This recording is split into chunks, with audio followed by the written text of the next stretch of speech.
You think you found the perfect property? Watch out for these red flags that can really cost you big. Hey, it's Bud Evans. I love finding winners, but I've also learned that the fastest way to make money in rentals is to avoid the losers.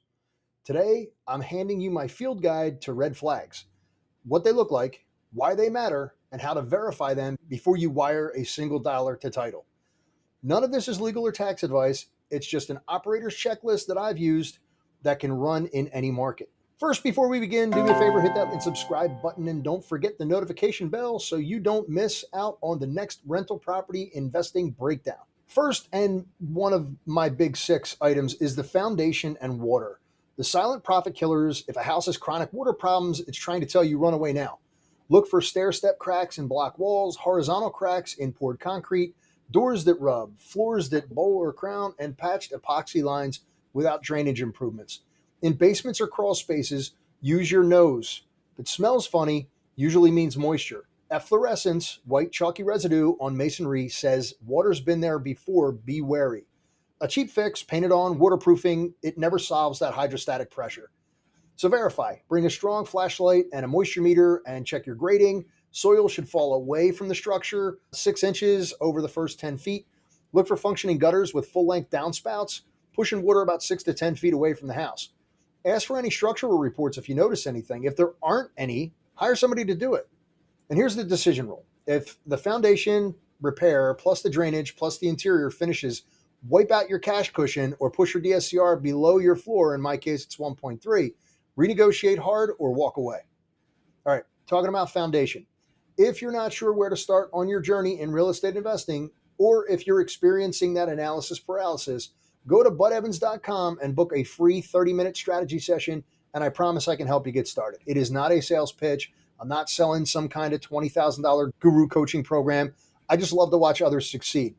All right, let's get back to the list. Number 2 is roof, siding, and exterior openings. This is where money evaporates. Curled shingles, heavy granule loss in gutters, soft sheathing at eaves, or patched layers under a top course all mean budget a roof. On flat roofs, ponding water, cracked seams, they're your tells. For siding, look for rot at the bottom courses, failed caulk, missing kickout, flashing, and soft trim. Windows that won't open or have failed seals, that's fogging between the panels, can be a 5-figure surprise. So verify this by using binoculars on a roof or a drone, a camera, check your permit histories for re-roofs, and feel the soffits for softness. Spray a hose at suspect windows and door thresholds to see if they're going to weep inside. And if the exterior shell is failing, you're buying a renovation, not a rental. Make sure that your price is going to reflect that. Let's get into the MEPs. We're going to get part of it. Electrical and plumbing.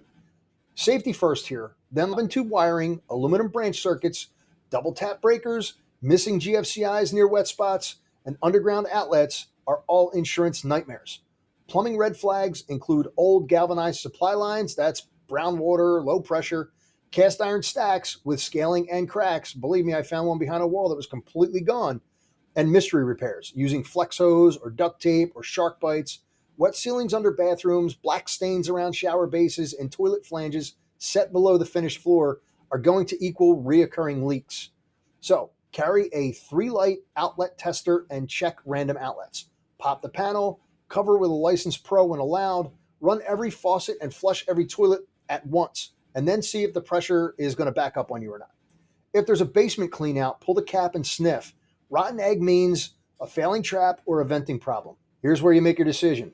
Mandatory life safety fixes go into your day zero CapEx. If the seller won't price for your risk, you shouldn't fund their deferred maintenance. Run away. Here's the other part of the MEPs, HVAC and mechanical. There are going to be hidden operating costs here. Short cycling furnaces, cracked heat exchangers, mismatched condensers and air handlers, no kidding. Ancient boilers, I've had them 80 years old. If they haven't had recent service tags and space heaters are used as your primary heat, these are all red flags. In colder markets, undersized systems or poorly insulated attics mushroom your winter bills. And in humid markets, oversized AC causes moisture and mold. So photograph your labels, your model, your serial number, then check the age. Look for recent service stickers. Use an IR thermometer at vents. Big temperature splits are good. Weak or uneven air suggests ducts or equipment issues. So to make the decision, replace before fail can serve, right? So emergency pricing and tenant churn, budget accordingly here. You're going to be losing people. Environmental and health are deal breakers that you cannot see. Lead-based paint in pre-1978 housing, friable asbestos with old pipe wrap or floor tiles, and mold behind finish walls can all carry compliance and remediation costs. Underground oil tanks, I've had this happen, if they're abandoned or unknown, can become a six-figure liability. No kidding, if they're burst especially. Past fire damage hidden by new drywall shows up as char and framing or soot staining in attic cavities. In pre-1978 homes, assume that lead exists and confirm local certification requirements. Ask directly about oil heat history and scan with a tank sweep company. Look for moisture patterns on drywall with a meter and check attic sheathing for smoke shadows. And here's your decision rule. If the remediation risk is unclear and the seller cannot document resolution, price it as if the worst case scenario is real or walk away. Number 6 here is title, zoning, and unpermitted work. These are legal landmines. A finished basement with an in-law suite or a converted attic often means unpermitted work. In multifamily, illegal extra units get flagged during inspections and you inherit the compliance fight. Easements cutting through driveways, encroachments, shared wells or septic, and missing final permits all are going to create future butt pain for you. And in some towns, rental licenses require specific safety upgrades and occupancy limits. If you ignore them, you are going to face serious fines or forced vacancies. How do you verify that? Pull a municipal file search. Compare the seller's unit count to tax records. Ask for COs, that's a certificate of occupancy, and prior rental licenses, and final permits for additions. Confirm lot lines and easements with a survey when boundaries are tight. Here's your decision rule. If income depends on an illegal, you don't have a durable NOI. So correct it on paper or walk away. All right, let's talk about looking at your location and your surroundings, because the context that you can't renovate is a great house, bad street equals bad house. Red flags include chronic trash dumping, boarded up neighbors, heavy daily police activity, weak street lighting, and a third shift crowd that changes the character after dark. Next, look for economic anchors. Is there a major employer exodus, school consolidations, or infrastructure projects in the area that cuts off all your access? Are you in a flood zone? Wetlands or frequent sewer backups can really make insurance pricey or near impossible. Verify this. Visit 3 times: weekday morning, evening rush, and late night. Talk to neighbors and delivery drivers, check flood maps and recent claim trends with your insurance broker. Look at the FEMA website. And here's your decision rule. If you wouldn't let a family member live there at night, don't buy it. Don't rent it to somebody else. You're just creating a headache for yourself. Let's talk about taxes, insurance, and hidden fixed costs. Pro formas. This is number 8. They're going to show your tiny tax bills often ignore reassessment after sale. Insurance that looks cheap is going to jump when the carrier sees age, wiring type, distance to hydrants, and claim history. HOA and condo associations can impose special assessments or have underfunded reserves. Municipalities with annual rental inspections bring reoccurring compliance costs. Now, here's how you verify. You can ask the assessor how they treat sales for reassessment. You can get a real quote from your broker based on actual details, not guesses. Get a copy of the HOA guidelines, right? Budgets and minutes. Identify all reoccurring licenses and inspection fees and put them in your underwriting. And here's your decision rule. Underwrite to your taxes and insurance, not the sellers. Remember, your taxes can go up when you rehab a property. Let's talk about financial fiction here. This is number 9. Financial fiction is numbers that don't survive daylight. And sellers love round numbers. Rents are $1,500 each, but the leases are going to show that they're $1,200 with concessions. The tenant pays it all, but water and trash are billed to the owner. Expenses are 20% with no maintenance log, no reserves, and no management. Vacancy magically set at 0, and always no trailing 12. This is my favorite, because if they're not showing you their operating expenses or their bank statements, their claims aren't supported. So here's how you verify it. You demand leases, you demand rent rolls, deposits, payment ledgers, utility bills, the past 12 to 24 months of income and expenses, and bank statements. Rebuild a T12 for yourself, trailing 12. Normalize with vacancy, real maintenance, reserves, and a management fee, even if you self-manage. And here's your decision rule. If the story and the statements don't match, price it off the paper, not the pitch, or, again, walk away. Number 10 is tenants and operations. You want to inherit the truth, not the brochure.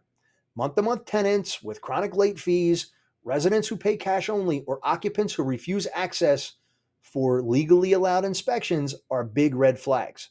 So are family friends with handshake deals, missing lead or rental certificates when they're required, and an outstanding code violation that the seller expects you to handle later. Don't do that. In rent-controlled areas, promised market rent next month can be a fantasy if laws cap increases. So you verify it by interviewing the property manager, not just the seller. Knock on doors with permission, confirm security deposits and where they're held. Check court records for active evictions or recent filings. Understand local rent rules, caps, notice timelines, fees, and renewal requirements. Here's how you make your decision. Buy what exists today, not what could be if everyone magically cooperates. Number 11 is utilities and building systems that are going to bleed cash. Hey, that master metered electric or heat in a multifamily will destroy your margins, especially with electric baseboards or oil heat. Shared water without individual shutoffs breeds disputes and leaks that you cannot isolate. Septic systems with unknown pump dates and no records, clay sewer laterals in older neighborhoods, or repeated slow drainage. If you have those service calls, they are lead indicators of a big underground bill. Here's how you verify it. Confirm separate meters. If master metered, price sub-metering or rubs were allowed. For sewer, get a camera scope. It's cheap compared to digging up a street. Pump and inspect septic. Don't accept that it's fine without paperwork. Here's your decision rule. If you can't meter or fairly allocate, you're eating it. So either factor it into your price or skip the deal entirely. Number 12 is your management and your vendor flags. So a property manager who resists your questions can't produce SOPs, standard operating procedures, for delinquency or maintenance, or they won't share their vendor invoices, is waving a red flag at you. Vendors who can come next week on emergencies or who never sent photo proof on completion become your reputation problem. Hey, great deal, but it needs a little TLC often means we ignored a lot of maintenance for years and it's on you now. Here's how you verify it. You ask property managers for their delinquency flow, their maintenance SLAs, and their reporting cadence. Require vendors to include before and after photos on every ticket and track first-time fix rates. And here's your decision rule. If ops are opaque, they're broken. Don't buy the mystery, buy the math. So number 13, negotiation clues are going to save you from yourself. Red flags are going to show up in how sellers behave. Refusal to allow an inspection, aggressive deadlines with no data room, or as is, where is, paired with rosy financials and zero documentation. Price alone is not a reason to suspend judgment. Desperation is not a strategy. Here's how you verify it. Time box due diligence with a clear document checklist. If materials don't arrive, you pause or you walk. Counter with 3 options: a lower price for as-is risk, same price with seller credits and repairs, or seller financing with protective terms to offset your unknowns. Your decision rule is this: pressure is a tactic.